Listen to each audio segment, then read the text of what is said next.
तं नमामि संसारसमुद्रसेतुं नमामि संसारसमुद्रसेतुम् अवन्तिकायां विहितावतारम् मुक्तिप्रदानाय च सज्जनानाम् अकालमृत्योः परिरक्षणार्थं वन्दे महाकालमहासुरेशम् वन्दे महाकालमहासुरेशम्।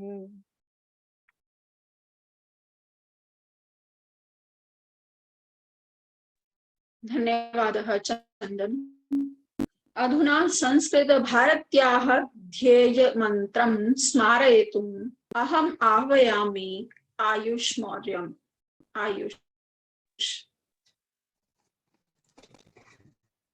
ध्येयमन्त्रः पठामि संस्कृतं नित्यं वदामि संस्कृतं सदा ध्यायामि संस्कृतं सम्यक् वन्दे संस्कृतमातरम् संस्कृतस्य प्रसाराय नैजं सर्वं ददाम्यहम् संस्कृतस्य सदा भक्तो वन्दे संस्कृतमातरम् संस्कृतस्य कृते जीवन् संस्कृतस्य कृते यजन् आत्मानमाहुतं मन्ये वन्दे संस्कृतमातरम् वन्दे संस्कृतमातरम्।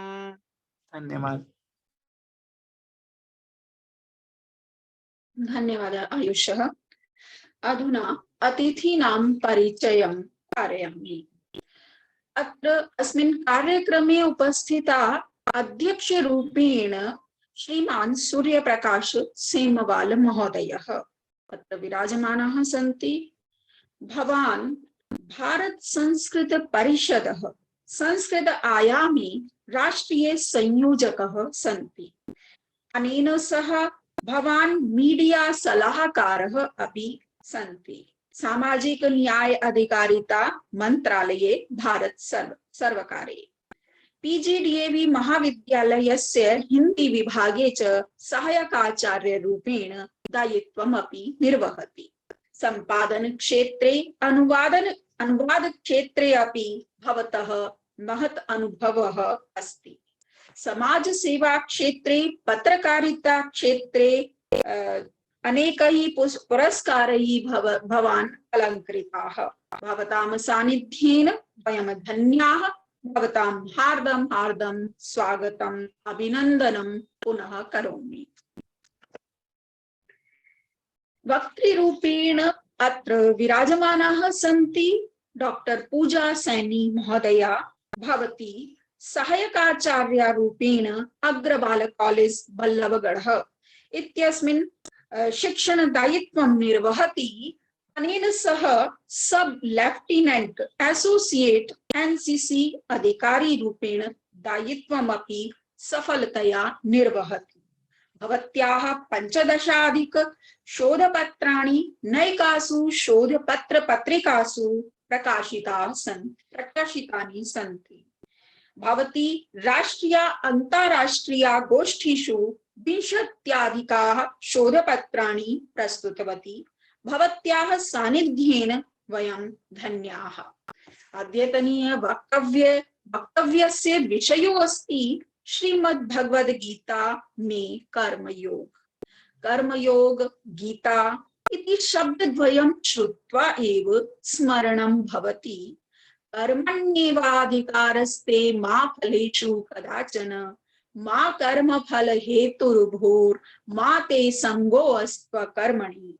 अधुना सादरं विनयपूर्वकं निवेदयामि डॉक्टर पूजा सैनी महोदयां कृपया स्ववचोभिः अस्माकं मार्गदर्शनं कुर्वन्तु।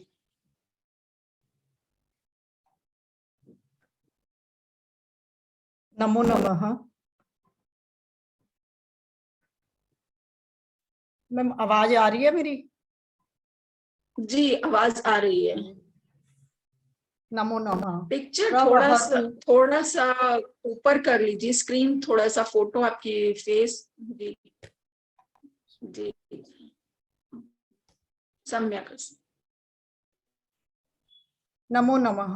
प्रवहतु नित्यं संस्कृत गंगा इति ध्येयवाक्यम् अवधारिता संस्कृत सुर भारती देहली प्रान्तेन आयोजितः अमृत महोत्सव व्याख्यानमालाया अस्मिन् सत्रे आभास्य मंचे विराजमानः अध्यक्ष महोदय श्रीमान सूर्य प्रकाश सेमवाल, राष्ट्रीय संयोजक संस्कृतायां संस्कृत भारत संस्कृत परिषद, संचालिका डॉक्टर नीलम गौड़, इंद्रप्रस्थ जिला संयोजिका पूर्वी विभाग संस्कृत भारती देहली प्रांत, विद्वद्गण विद्यार्थीगण सुर भारती देहली प्रांत कार्यकर्तारश्च अद्य अहं श्रीमद् भगवद गीतायां कर्मयोगः इति विषय आधारीकृतं सविचारं प्रस्तौमि।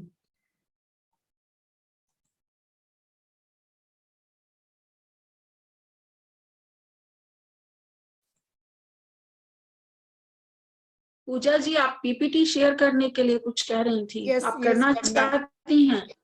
हाँ जी मैम, होस्ट महोदय से जी होस्ट महोदय से अनुरोध करती हूँ, कृपया इनको अनुमति प्रदान करें पीपीटी शेयर करने की। होस्ट महोदय।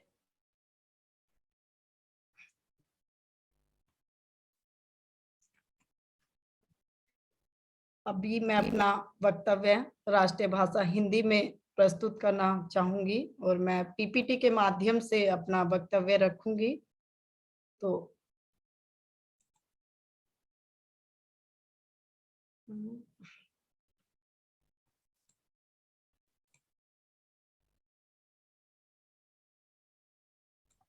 जी हो नहीं रहा है मैम पीपीटी से, अभी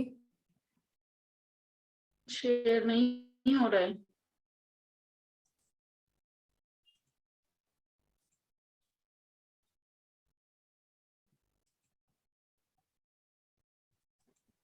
वो होस्ट तो है पूजा जी, शेयर क्यों नहीं हो रहा?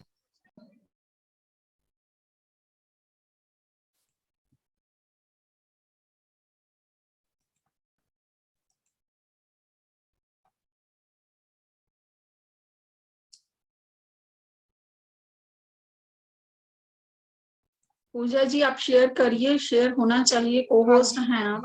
हाँ जी मैम। हुआ था अभी, एक बार फिर प्रयास कर। हाँ जी एक मिनट।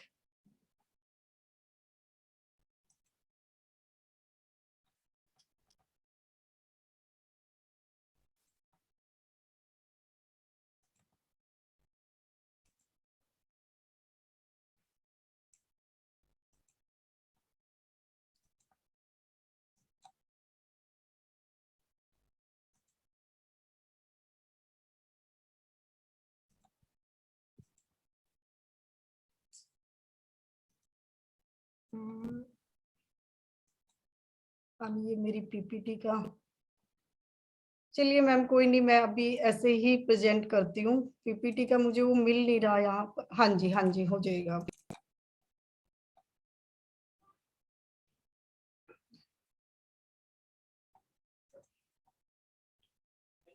क्षमा चाहूंगी, क्या पीपीटी मैम मेरी दिखाई दे रही है?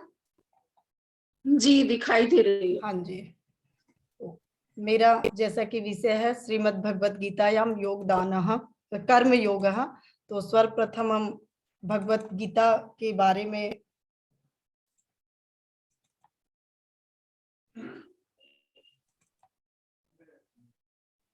श्रीमद् भगवत गीता जो है, गीता शब्द का अर्थ है गीत, अर्थात भगवान ने जो गीत गाया उसी को हम भगवत गीता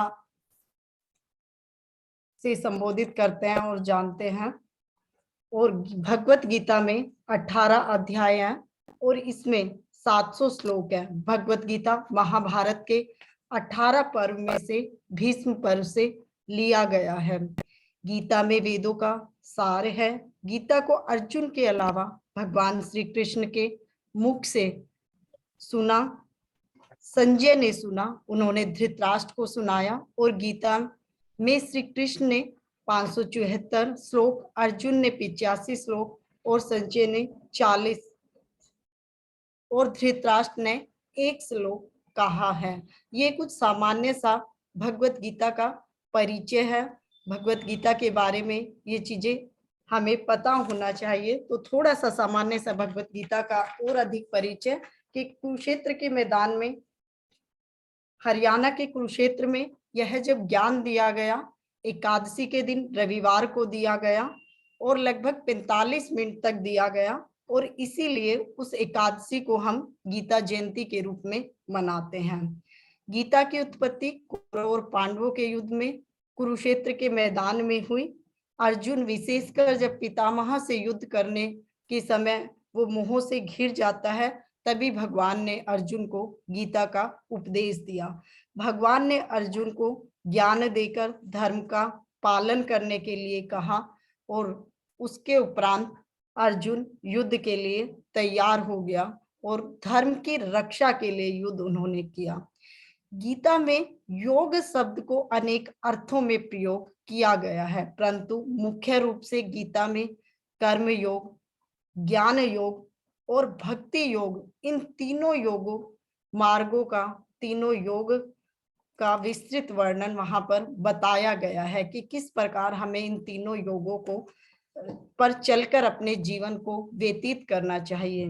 भगवत गीता में भक्ति, ज्ञान और कर्म योग से जुड़ी अनेक महत्वपूर्ण और रहस्यमयी ऐसी ऐसी बातें बताई गई है जो मनुष्य के लिए हर युग में महत्वपूर्ण है। गीता का प्रत्येक शब्द इस प्रकार है कि उस पे अलग से ग्रंथ लिखा जा सकता है, अर्थात हमारे लिए प्रत्येक शब्द ही महत्वपूर्ण है। भगवत गीता में सृष्टि, उत्पत्ति, जीव, विकास, कर्म, हिंदू संदेश, वह कर्म, मानव उत्पत्ति, योग, धर्म, कर्म, ईश्वर, भगवान, पूर्वजन, प्रारब्ध, जीवन, प्रबंध, राष्ट्र निर्माण, आत्मा, कर्म सिद्धांत, त्रिगुण संकल्पना, सभी प्राणियों में मैत्री भाव आदि न जाने कितने ही विषयों की जानकारी हमें मिल जाती है। तो इसलिए गीता का जो हम मुख्य हम माने तो श्रेष्ठ ज्ञान, श्रेष्ठ मानव बनाना ही और ईश्वर को समझाना, समझना, मोक्ष प्राप्ति, ये भगवत गीता के मुख्य विषय हैं जो प्रत्येक मनुष्य को अपने जीवन में अपनाने चाहिए, सीखने चाहिए। भगवत गीता के सामान्य परिचय के बाद भगवत गीता को अनेक विद्वानों ने किस तरह माना है और जाना है, तो सर्वप्रथम भगवान श्री कृष्ण कहते हैं गीता के बारे में, गीता में हृदयम पार्थ, गीता में सार उत्तमम, गीता में ज्ञान अत्युम, गीता में ज्ञान अव्यवम, गीता में च उत्तम स्थानम, गीता में परम पदम, गीता में परमम गुहसम, गीता में परमो गुरु। तो प्रथम पंक्ति में ही हम देखते हैं भगवान श्री कृष्ण कहते हैं, हे पार्थ, जो गीता है वो मेरा हृदय है। तो गीता को इतना सब मानकर, ज्ञान इत्यादि, तो गीता को अपना हृदय माना है। गीता से बढ़कर कुछ नहीं भगवान श्री कृष्ण। महर्षि व्यास इसी को कहते हैं, गीता सुगीता कर्तव्या किन अन्य शास्त्र विश्रय या स्वयं पद्मनाभस्य मुख पद्मात् विनिश्रित है। अर्थात जो गीता है, गीता सुगीता कर्तव्य किम अन्य शास्त्र, यानी गीता के अलावा अन्य शास्त्रों के विस्तार या अन्य शास्त्रों का अन्य कोई महत्व नहीं, क्योंकि जो भगवान स्वयं भगवान के मुख से निकली है उस शास्त्र को यदि हमने अपने जीवन में धारण कर लिया तो अन्य शास्त्रों की आवश्यकता नहीं है। इसी प्रकार श्रीमद् आद्य शंकराचार्य जी कहते हैं, गेयम गीता नाम सहस्त्रम ध्येयम श्रीपति रूपम अजस्रम नयम सज्जन संज्ञ चित्तम देव दीन जनाय चैवित्यम। भगवत गीता के बारे में इसी तरह जो अन्य महामना मालवीय जी मानते हैं बहुत अच्छे से वो कहते हैं कि अद्भुत, ये एक छोटा सा 18 अध्यायों का ग्रंथ है, लेकिन इसमें इतना सत्य है, इतना ज्ञान का सार है। ये इस प्रकार उच्च है, गंभीर है, सात्विक विचारों से भरा हुआ है कि कोई मनुष्य किसी भी निम्न से निम्न यदि वो दशा में भी है तो भी वो गीता को पढ़कर देव स्थान पर बैठने की शक्ति रखता है। अर्थात वो यदि गीता को पढ़े तो वो देवता का स्थान प्राप्त कर सकता है। और महात्मा गांधी जी इस बारे में कहते हैं, वो अपना जो है एक अनुभव साझा करते हुए बताते हैं कि एक बार मैंने अपना अंतिम समय नजदीक महसूस किया, तब गीता मेरे लिए अत्यंत आश्वासन रूप बनी थी। जब जब बहुत भारी मुसीबत में मैं घिर जाता और तब तब मैं गीता माँ के पास दौड़कर पहुंचता, तो मुझे माता से समाधान ना मिला हो ऐसा कभी नहीं हुआ। तो महात्मा गांधी ने भगवत गीता के बारे में अपने विचार इस तरह जो है साझा किया है। और स्वामी विवेकानंद जी मानते हैं कि श्रीमद् भगवत गीता जो है उपनिषद रूपी बगीचों में से चुने हुए आध्यात्मिक सत्य रूपी पुष्पों से बंधा हुआ एक गुच्छ है, पुष्प गुच्छ है। तो इस तरह अनेक विद्वानों ने भगवत गीता को उपनिषद की, वेद की अनेक प्रकार की जो संज्ञाएं दी है उससे हम जान सकते हैं कि भगवत गीता रूपी जो ग्रंथ है वो किस प्रकार हमारे लिए महत्वपूर्ण है। तो अब उसी में बात करते हैं हम। हमारे शीर्षक के दूसरा जो पक्ष है कर्म, भगवत गीतायाम कर्म योग। तो सबसे पहले हम कर्म को देखते हैं। जो कर्म शब्द है क्री धातु से बना है। क्री धातु में मन प्रत्यय करने पर कर्म शब्द की उत्पत्ति हुई है, जिसका अर्थ है क्रिया, व्यापार और भाग्य। और कर्म के बिना तो ये भगवत गीता के 3 अध्याय के 5वें श्लोक में बहुत अच्छे से स्पष्ट किया हुआ है, ना ही कश्चित क्षणम अपि जातुम तेष्ठ्यत कर्म कृत कार्यत हैवस कर्म सर्व प्रकृत जैर गुणैर। कि ये तो हमारा वास्तविक स्वभाव है कि हम बिना कर्म किए एक मिनट भी, एक क्षण भी, मिनट तो बहुत दूर की बात है, एक क्षण भी हम बिना कोई कार्य किए नहीं रह सकते। जो हमारा वास्तविक, जो हमें हमारी प्रकृति इस तरह है कि हम कभी किसी ना किसी काम में लगे ही रहते हैं, तो कर्म तो होगा ही। लेकिन भगवत गीता क्या कहती है, वो कर्म कैसा होना चाहिए, या हमारे पुराणों उपनिषदों में किस तरह के कर्म की बात की गई है। तो हम देखते हैं तो कर्म के हमें 2 भेद वहां दिखाई देते हैं कि एक मनुष्य को रहते हुए विहित कर्म और निषिद्ध कर्म का बताया है कि विहित कर्म जो आपके सुकृत कर्म, अच्छे कर्म होते हैं, तो वहां पे 4 प्रकार के कर्म का उल्लेख हमें मिलता है। नित्य कर्म, नैमित्तिक कर्म, काम्य कर्म और प्रायश्चित कर्म। के इस प्रकार के नित्य कर्म यानी जो हम रोजाना, जो नित्य हमें आवश्यकता होती है, ऐसे कार्य होते हैं जो हमें करने चाहिए। नैमित्तिक कर्म वो कार्य जिनको हम किसी निमित्त, किसी विधान को लेकर करें, वो कार्य हमें समय समय पर ऐसे कर्म करने चाहिए। काम्य कर्म किसी इच्छा पूर्ति के लिए हम जो काम करते हैं वो काम्य कर्म कहलाते हैं। और प्रायश्चित कर्म, मनुष्य जीवन है, स्वभाव हमारा जो मन चंचल आत्मा के लगा रहता है, तो ना चाहते हुए भी कई बार हमसे कोई कार्य इस तरह के हो जाते हैं जो हम नहीं करना चाहते, तो उन्हें हम चाहते हैं कि उनका हम इस तरह करें कि हमका पाप ना लगे। तो इस प्रकार प्रायश्चित कर्म का विधान भी किया गया है कि ऐसा कर्म यदि हो जाए तो हम उसका प्रायश्चित कर सकते हैं। उसके बाद आती है निषिद्ध कर्म, जिसको कि शास्त्रों में मना किया हुआ है कि हमें इस तरह के कोई काम नहीं करने चाहिए। चोरी, अहिंसा, झूठ बोलना, बेविचारी, इन निषिद्ध जो कर्म है उसको हमें त्याग देना चाहिए, छोड़ देना चाहिए। और उसके बाद हम बात करते हैं योग, कि योग क्या है और कर्म योग उसको भगवत गीता में किस प्रकार बताया गया है, कैसे कहा गया है। तो भगवत गीता में योग के विभिन्न रूपों का वर्णन किया गया है। और योग को 2 अध्याय में बहुत अधिक स्पष्ट करते हुए कहते हैं, सिद्ध सिद्धो समय भूत्वा समत्वम योगः उच्यते, कि जो हर स्थिति में एक जैसा हो, सम जहां पर हो जाए, अपनी इंद्रियों को सबको वश में कर लिया हो और परमात्मा से जो जुड़ गया हो, दुख शोक इत्यादि में वो जो है अपने आप को व्याकुल नहीं होने देता, ऐसी स्थिति को योग कहकर भगवत गीता में पुकारा है। 7 द्वितीय अध्याय के 50वें श्लोक में स्पष्ट करते हैं कि योगः कर्मसु कौशलम, कि योग वही है जो आपके कार्यों में कुशलता लाए, कि आप कार्य करने में सक्षम हो जाए, कुशल हो जाए, वो ही योग कहलाता है। इसी प्रकार छठे अध्याय में भी भगवत गीता के छठे अध्याय के 23वें श्लोक में स्पष्ट किया है, दुख संयोग वियोगम योगः संचितम, कि जब आप इस दुख रूपी संसार से रहित हो जाओ, यानी आपको अपने जीवन में किसी प्रकार के दुख इत्यादि का कोई भी आपको इस प्रकार व्याकुल ना हो, ऐसी जब स्थिति आ जाए तो उसको योग की संज्ञा दी गई है। तो भगवत गीता में इस प्रकार योग को बड़े ही स्पष्ट शब्दों में बताया गया है। अब हम बात करते हैं, हमारा जो विषय है कि कर्म योग। हमने कर्म को समझ लिया, योग को समझ लिया। अब बताते हैं भगवत गीता में स्पष्ट जो तीसरा हमारा अध्याय है, पूरा ही मुख्य रूप से 3 योगों की बात की गई है, भक्ति योग, ज्ञान योग और कर्म योग। और तीसरे अध्याय में मुख्य रूप से कर्म योग को व्याख्यात करते हुए बताते हैं, पूरा कर्म योग पर प्रकाश डाला है भगवान कृष्ण के द्वारा। अर्जुन को समझाया जा रहा है कि आप इस तरह जो है उदास ना होइए, और अपने आप का जो मुख्य है कि आपको कर्म करना है वो कर्म कीजिए। तो कर्म योग वह है जिसके माध्यम से हम अपनी जीवात्मा से जुड़ पाते हैं।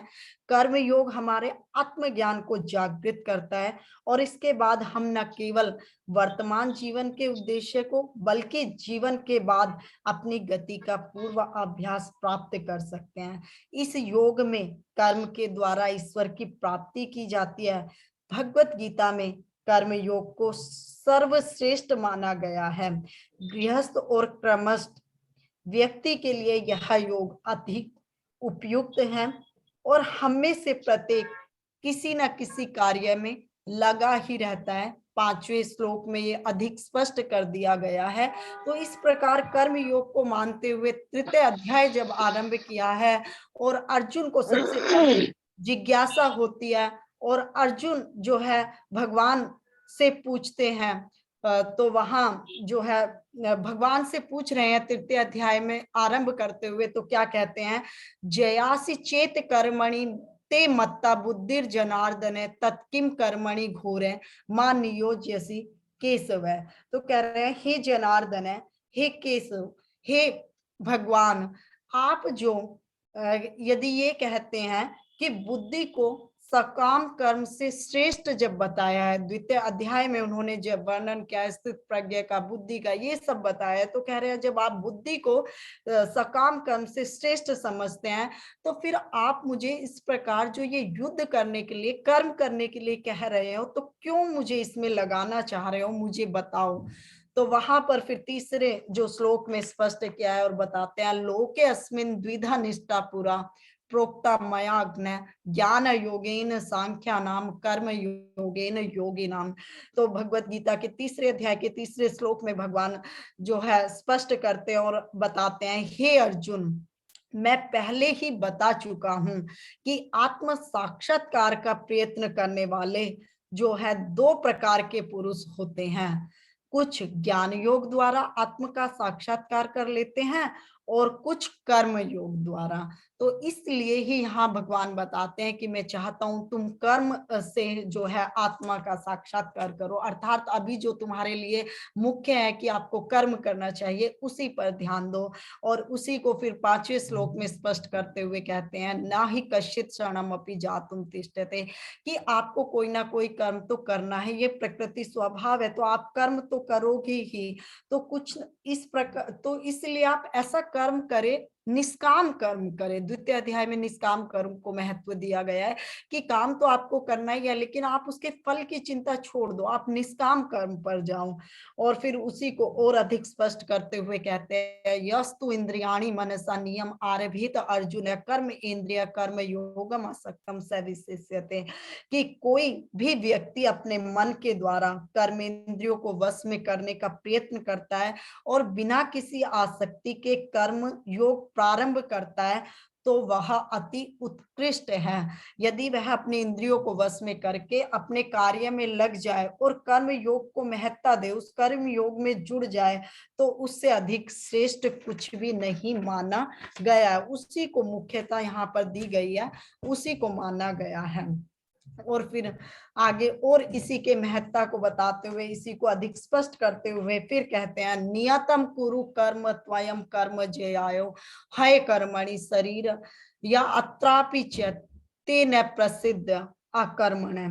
तो कहते हैं कि अर्जुन को आगे समझाते हुए कहते हैं कि आपको कर्म करना ये स्वाभाविक है, तो आप नियत जो कर्म है, नित्य जो आपको नियत रूप से प्रकृति रूप से जो आपको बताए हैं, आप वो कर्म करें, क्योंकि कर्म न करने की अपेक्षा तो कर्म करना श्रेष्ठ है, और कर्म के बिना तो हमारा जीवन यात्रा जो है वो संभव ही नहीं है। तो आपको कर्म तो करना ही है। कर्म योग के को स्पष्ट करते हुए इस तरह आगे 19वें श्लोक में स्पष्ट करते हैं तस्मात् आसक्त सततम कार्यम कर्म समाचरें आसक्त्यो है आचरण कर्म परम आपनोति ही पुरुष है। तो कहते हैं कर्म फल कैसा होना चाहिए, कर्म फल, कर्म तो आप करें लेकिन कर्म फल में आसक्त हुए बिना मनुष्य को केवल ये समझ के कि ये मुझे करना है, ऐसा कर्तव्य समझ के कर्म करना चाहिए, क्योंकि अनासक्त होके कर्म करने से ही आपको परमात्मा की प्राप्ति, मोक्ष की प्राप्ति, आनंद की प्राप्ति हो सकती है। तो इस प्रकार यहाँ पर निष्काम कर्म को वो महत्व देते हैं, और कर्म योग में अर्जुन को बताने के कि आपको कर्म करना है उसके प्रति करते हैं। और आगे तीसरे जो अध्याय के 20वें श्लोक में और समझाते हुए कहते हैं कर्मण्य एव ही संसिद्धम आस्थिता जनक आद्य लोक संग्रहम एव आपी संपश्यन कर तुम अर्हसि। एक उदाहरण देते हुए बताते हैं कि आप ये देखिए कि आपसे जो पहले भी हुए हैं, अनेक ऋषि महर्षि हुए हैं, उन्होंने भी इस प्रकार कर्म किया है। तो यहाँ पे महर्षि जनक जी का उदाहरण देते हैं और कहते हैं जैसे जनक आदि राजाओं ने न केवल नियत कर्मों को करते हुए उन्होंने सिद्धि को प्राप्त किया, बल्कि उन्होंने क्या किया कि सामान्य लोगों को शिक्षित करने की दृष्टि से भी उन्होंने सिद्धि को प्राप्त करने के लिए नहीं, बल्कि लोक में एक समाज में एक अच्छा उदाहरण प्रस्तुत करने की दृष्टि से भी उन्होंने कर्म को ही महत्व दिया है। और 21वें श्लोक में तो वो इस प्रकार समझाते हुए कहते हैं यद यद आचरति श्रेष्ठ तद तद देवित्रः जन स यत् प्रमाणम कुरुते लोकः तद अनुवर्तते। कि समाज में इस प्रकार देखा जाता है कि जो जो श्रेष्ठ लोग कार्य करते हैं, समाज उन्हीं का ही अनुकरण करता है, उनको अपना आदर्श स्थापित कर लेता है।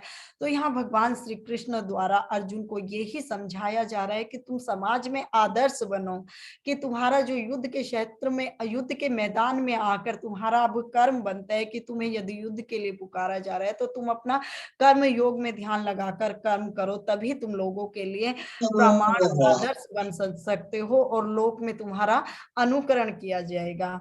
तो इस तरह तृतीय अध्याय में अनेक श्लोकों द्वारा कर्म को बताते हुए, कर्म योग की को बताते हुए, स्पष्ट करते हुए अर्जुन को कर्म करने पर जो है जोर दिया गया है। अब कर्म की महत्ता कि हमें इस प्रकार का कर्म क्यों करना चाहिए, ये स्पष्ट किया है भगवत गीता के, पूरी गीता के अनेक अध्यायों में इस तरह बताया गया है। तो सबसे पहले कहते हैं कि कर्म योग श्रेष्ठ है और ज्ञान योग से भी अधिक श्रेष्ठ कर्म योग को बताया गया है। 5वें अध्याय के 2 श्लोक में हम देखते हैं तो वहां जो श्लोक है संन्यासः कर्म योगश्च निःश्रेयस्कारौ उभौ तयो अस्तु कर्म संन्यासात् कर्म योगो विशेष्यते। वहां पर कहते हैं कि मुक्ति के लिए, मोक्ष के लिए कर्म का परित्याग तथा भक्ति में कर्म, यहाँ भक्ति में कर्म बोला गया है कर्म योग को, दोनों ही उत्तम है, लेकिन इन दोनों में से कर्म योग के परित्याग से भक्ति युक्त कर्म जो है, कर्म करना है हमें, भगवान में जो है विश्वास रखकर कर्म करना है, निष्काम भाव से कर्म करना है। इस तरह कर्म योग को महत्ता दी गई है, उसको स्पष्ट किया गया है। आगे कर्म योग को ध्यान योग से भी श्रेष्ठ बताते हुए 12वें अध्याय के 12वें श्लोक में स्पष्ट करते हैं श्रेयो ही ज्ञानम अभ्यासात् ज्ञानात् ध्यानम विशेष्यते ध्यानात् कर्म फल त्यागः त्यागात् शांतिम अंतरम। तो क्या कहते हैं कि ये तुम यह अभ्यास नहीं कर सकते हो तो ज्ञान के अनुशीलन में लग जाओ, लेकिन ज्ञान से भी श्रेष्ठ ध्यान है और ध्यान से भी श्रेष्ठ कर्म फलों का परित्याग है।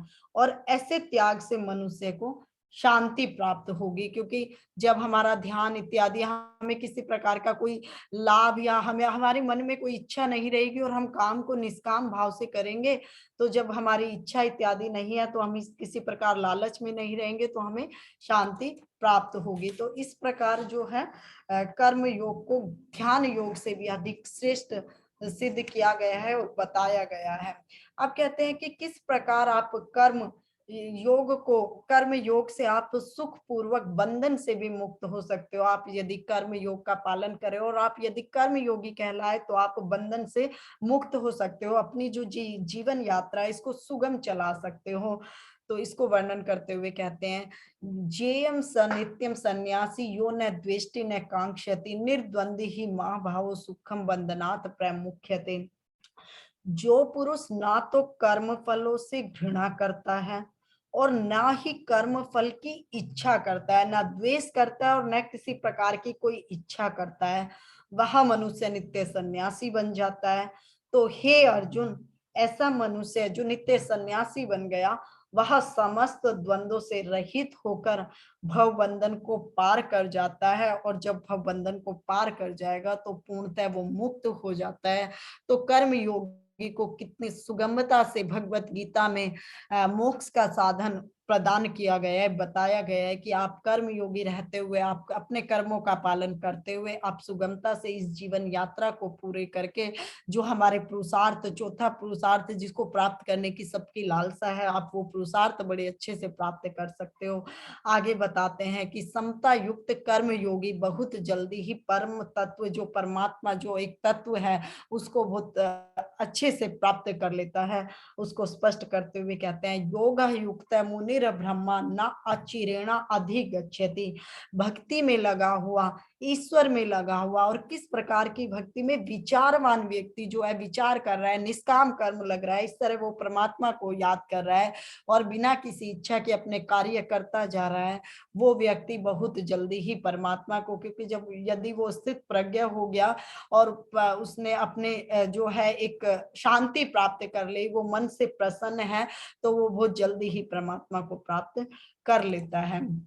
इस प्रकार और आगे अधिक कर्म योगी को संतुष्ट बताते हुए स्पष्ट करते हैं कि कर्म योगी अपने आप में ही संतुष्ट हो जाता है। द्वितीय अध्याय के 55वें श्लोक में बहुत ही अच्छे से स्पष्ट किया गया है, स्थित प्रज्ञ की परिभाषा देते हुए स्पष्ट किया गया है कि जब एक मनुष्य अपनी सभी कामनाओं को छोड़कर अपने आप में संतुष्ट हो जाता है, प्रजहाति यदा कामान सर्वान पार्थ मनोगतान आत्मनैवात्मना तुष्टः स्थित प्रज्ञ तदुच्यते।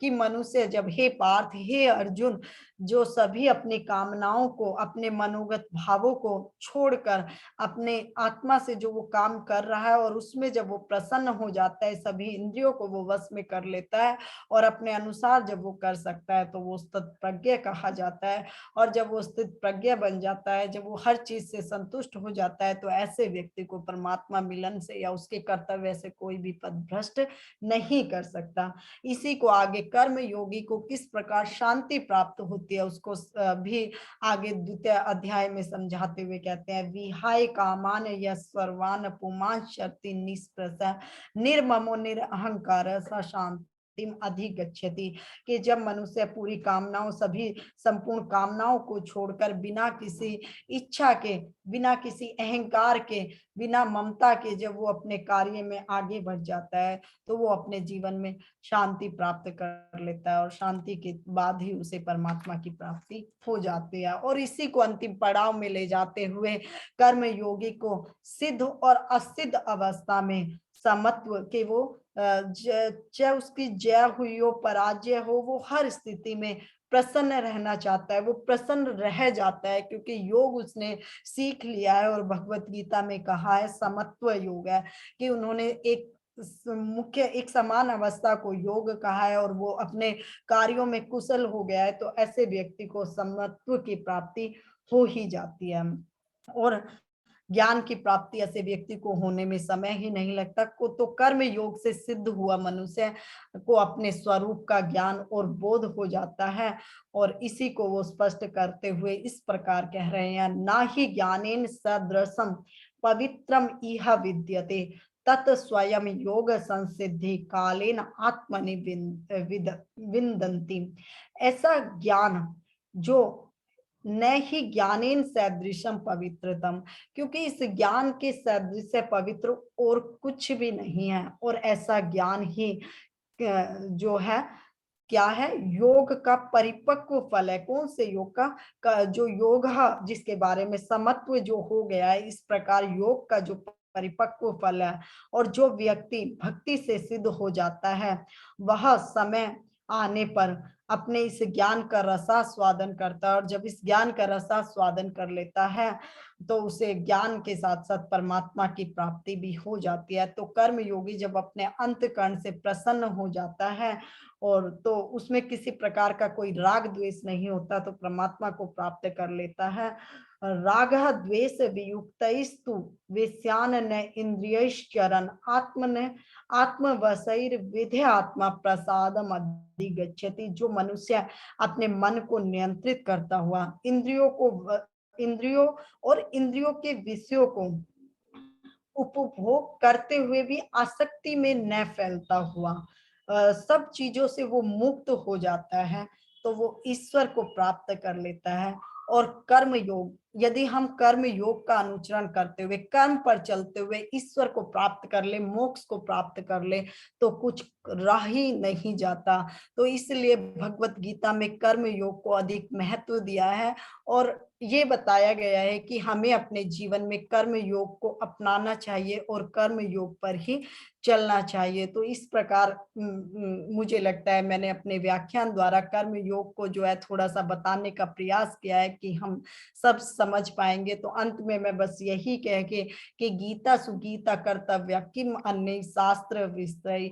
यदि हमने भगवत गीता को सुनकर पढ़कर और उसके जो इस प्रकार उसका निष्काम कर्म का जो उद्देश्य बताया गया है, यदि हमने उस पर पदार्पण भी कर लिया, हमने उसको थोड़ा समझकर जीवन में उतारने का आभास भी कर लिया यदि, तो हम बहुत अच्छे से अपने जीवन यात्रा को सुचारू रूप से चला सकते हैं। क्योंकि जिस कर्म को, जिस भाव को, जो पद हमें भगवान ने दिखाया, यदि हम उस पे चलेंगे तो हमारे जीवन में किसी प्रकार का कोई संकट रह नहीं जाएगा। ओम, मैं अपना वक्तव्य यहीं पर समाप्त करती हूँ।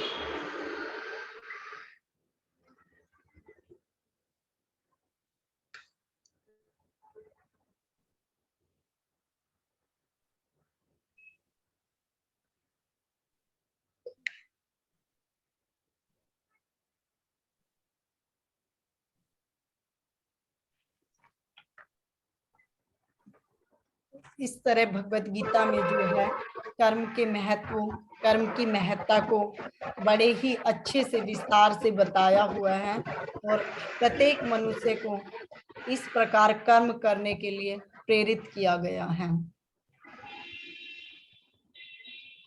धन्यवाद महोदया। बहुत ही अत्यंत रोचक शैली में आपने कर्म योग के विषय में बताया और बहुत से अच्छे अच्छे उदाहरण देकर आपने गांधी के माध्यम से, महात्मा गांधी ने किस प्रकार से गीता को गीता माता कहा कि उससे वो अपनी समस्याओं का हल ढूंढ लेते थे। कर्म के विविध प्रकारों को बताया और कर्म योग के महत्व को बताया। बहुत बहुत धन्यवाद, आभार प्रकट करती हूँ और निश्चित रूप से श्रोतागण आपके इस व्याख्यान से लाभान्वित हुए। अब मैं श्रोतागण से अनुरोध करती हूँ, यदि किसी कोई प्रश्न या टिप्पणी कुछ भी आप कहना चाहते हैं तो आमंत्रित हैं।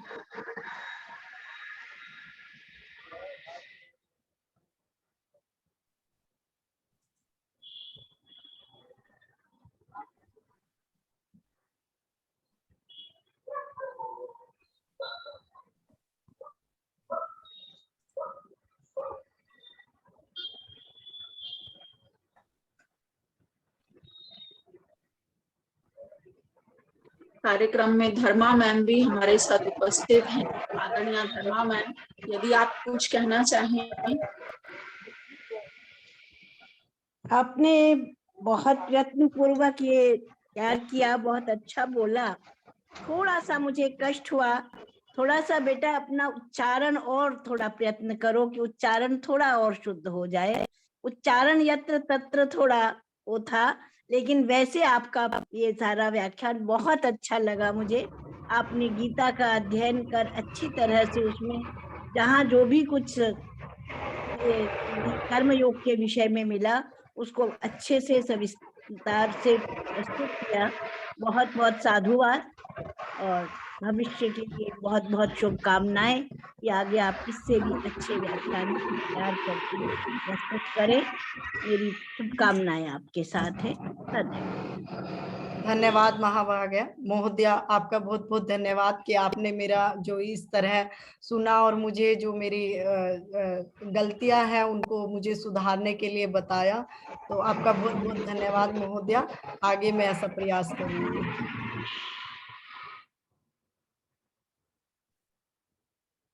धन्यवाद आदरणीय धर्मा मैम, और धन्यवाद पूजा जी।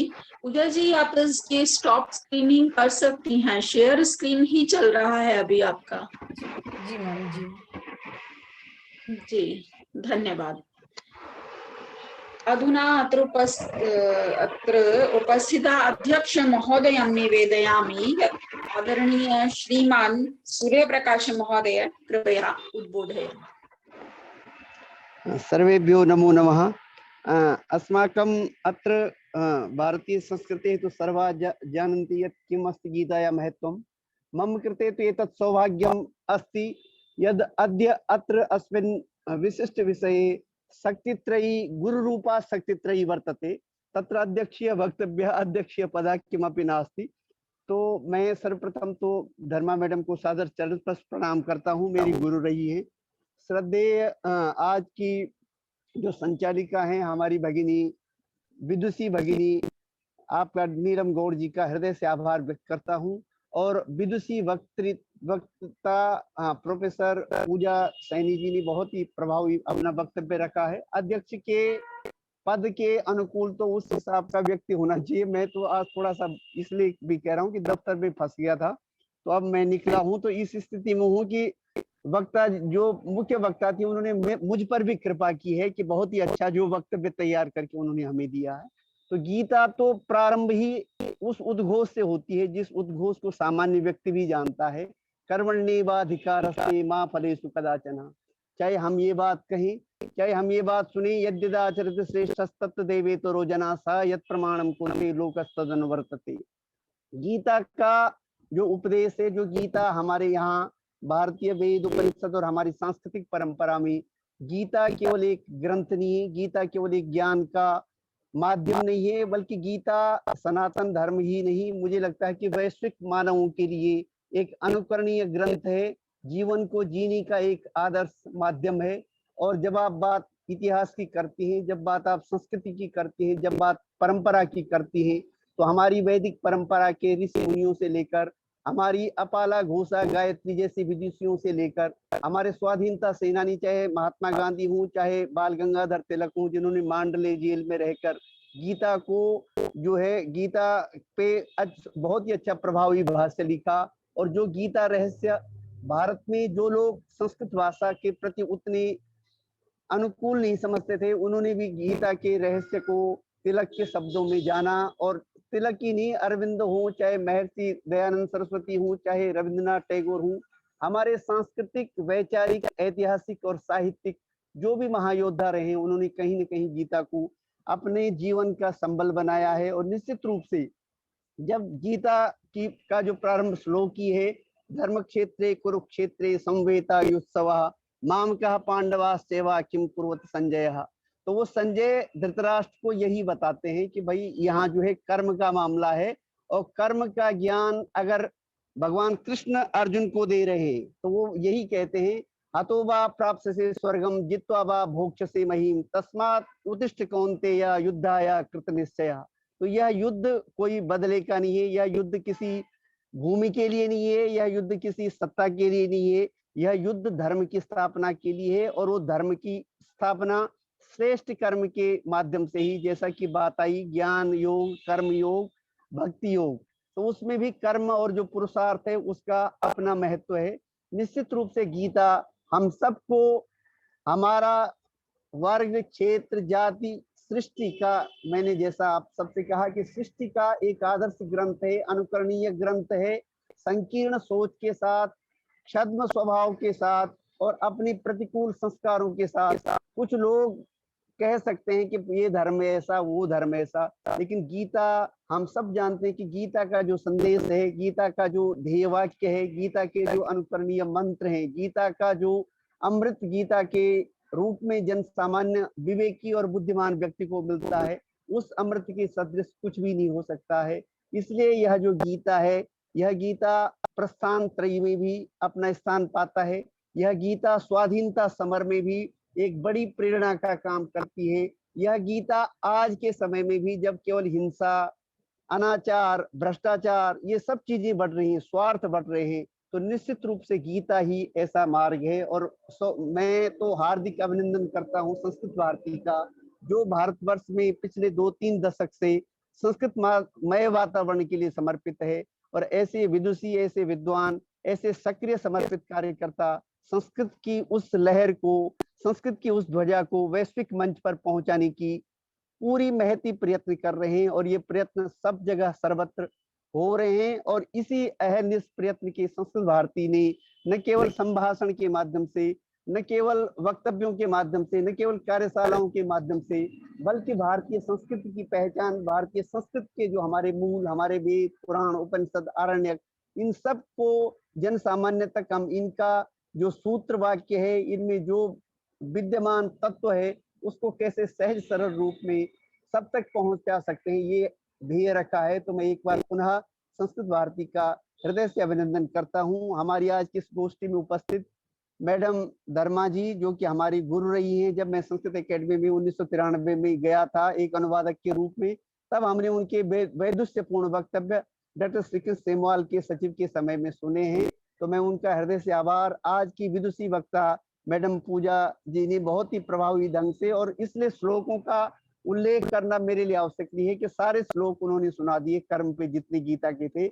और पुनः हार्दिक आभारी हूं मैं अपनी विदुषी बड़ी बहन डॉक्टर नीलम गौड़ जी का, कि आपने मुझे अध्यक्ष जैसा गुरुतर दायित्व दिया, जिसके लिए मैं किसी भी दृष्टि से अपने को सुपात्र नहीं समझता। लेकिन आपका हार्दिक आभार। और अब मैं उन शोधार्थियों का, इसमें जो डिजिटल रूप से इंटरनेट के माध्यम से जो लोग जुड़े हैं, उन सभी का मैं हार्दिक आभारी हूँ। और मुझे पूर्ण विश्वास है कि संस्कृत भारती का यह अभियान निरंतर बढ़ेगा, और गेहे गेहे संस्कृतम का जो ध्येय हमारे संस्कृत के प्रति समर्पित महानुभावों ने, जिन्होंने इन संस्थाओं की स्थापना की, उन्होंने रखा, वो उस लक्ष्य तक हम अवश्य पहुंचाएंगे। इसलिए भाषण ज्यादा न देकर मैं यही बात कहूंगा कि जो गीता का कर्म योग है, जो गीता में कर्म की शिक्षा दी गई है, जो गीता में कर्म में प्रवृत्त होने के लिए कहा गया है, वह संदेश हमको बारंबार आम जन तक भी पहुंचाना चाहिए। यह जो दुष्प्रचार किया जाता है कि वर्ण व्यवस्था गीता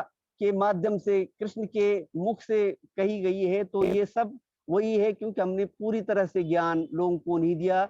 जिस प्रकार मनुस्मृति के विरुद्ध खूब दुष्प्रचार हुआ, और उसमें जो तत्व की चीजें थी उन पे ज्यादा गंभीरता से नहीं हुआ मामला। लेकिन श्रीमद् भगवद गीता ऐसा नहीं है, और कृष्ण स्वयं बोलते हैं चातुर्वर्ण्यम मया सृष्टम गुण कर्म विभाग सह। तो वो सीधे कहते कि मैंने चतुर्वर्ण की जो स्थापना की है वो गुण और कर्म के आधार पर है, वहां कोई जन्मना नहीं है। जन्मना तो हमारे यहाँ कही गया है कि जन्मना जायते शूद्रः कर्मणा द्विजुच्यते।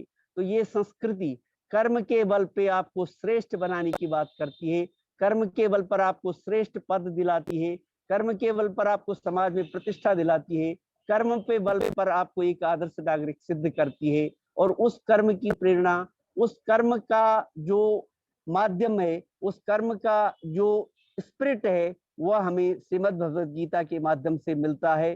तो एक बार पुनः श्रीमद् भगवद गीता के रचनाकार वेदव्यास जी की स्मृति को भी हम नमन करते हैं। भगवान श्री कृष्ण और अर्जुन ने जो सामान्य संवाद के द्वारा, एक सखा के द्वारा या कृष्ण के मुखारविंद से जैसा कि कहा गया, कुरुक्षेत्र की पावन धरती में जो दिव्य संदेश भगवान श्री कृष्ण ने दिया वो संपूर्ण सृष्टि के लिए है, और यह संदेश कालातीत है। यह संदेश महाभारत के काल में भी प्रासंगिक था, यह संदेश आज के समय में भी प्रासंगिक है, और यह संदेश जब तक इस सृष्टि में सामान्य विवेकी और बुद्धिमान लोग रहेंगे, संवेदना वाले भावनात्मक लोग रहेंगे, उनके लिए श्रीमद् भगवद गीता का यह दिव्य संदेश सदैव वैश्विक बना रहेगा। यही मेरा कहना था, और मैं एक बार पुनः आभार व्यक्त करता हूं आज की हमारे इस गोष्ठी की मुख्य वक्ता प्रोफेसर पूजा सैनी मैडम का, और पुनः आभार जितने हमारे इस गोष्ठी में कई विद्वान, कई शिक्षाविद और कई शोध छात्र होंगे, उन सबका हृदय से अभिनंदन करता हूं कि आपने हम सबको सुना। और पुनः हार्दिक आभार डॉक्टर नीलम गौड़ जी का। धन्यवाद। नमस्कार। नमस्कार, बहुत बहुत धन्यवाद, बहुत बहुत आभार आदरणीय श्री सूर्य प्रकाश सेमवाल जी का। हम जानामि भवतः व्यस्ततम दिनचर्या भवति। अस्मिन् कार्यक्रमे भवतः सानिध्येन, भवतः अध्यक्षीय वक्तव्येन वयं धन्याः, वयं लाभान्विताः। अहं हृदयतलेन भवतां प्रति कृतज्ञतां ज्ञापयामि, आभारं प्रकटीकरोमि। रूपेण सर्वेषां सर्वासां च धन्यवादं व्याहरामि। अध्यक्ष रूपेण अत्र सूर्यप्रकाश सेमवाल महोदयं, वक्त्री रूपेण अत्र पूजा सैनी महोदयां, आदरणीया धर्मा महोदयां, अन्ये श्रोतारः विद्वद्गणश्च, विशेष रूपेण संस्कृत भारती देहली प्रान्तस्य प्रान्तमन्त्री आदरणीय देवकीनंदन महोदयस्य आभारं प्रकटीकरोमि कि आपने इस मंच की जो व्यवस्था की है, अपने विचारों को अभिव्यक्त करने के लिए ये मंच प्रदान करते हैं, और ये प्रतिदिन ये व्याख्यानमाला चल रही है अमृत महोत्सव के अवसर में। बहुत बहुत आभार संस्कृत भारती के कार्यकर्ताओं का। विशेष रूप से एक नाम और मैं लेना चाहूंगी श्याम सुंदर जी का, श्याम सुंदर महोदय जी का, कि वे नित्य ही इसके संचालन में बहुत ही कड़ी मेहनत करके सहयोग प्रदान करते हैं। और यहाँ उपस्थित सभी श्रोतागणों का, जो भी प्रत्यक्ष अप्रत्यक्ष रूप से इस कार्यक्रम में सहयोग दे रहे हैं, सभी का हार्दिक धन्यवाद। कार्यक्रमस्य सम्पूर्त्यर्थं कल्याणमन्त्राय अहम् आरुषि चौहानम् आह्वयामि। आरुषि।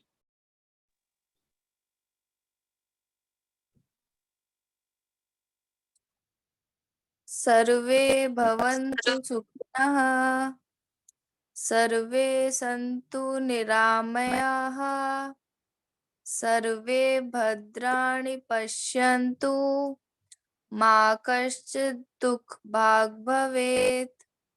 धन्यवाद। धन्यवादः।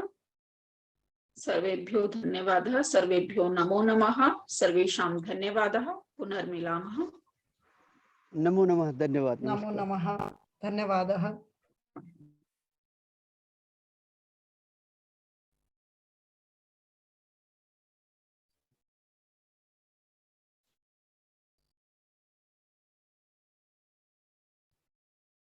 धन्यवाद पूजा जी, बहुत ही अच्छे से आपने प्रस्तुत किया। बहुत अच्छा लगा। धन्यवाद मैम, बहुत बहुत धन्यवाद मैम। छोड़ सकते हैं, लीव कर दे?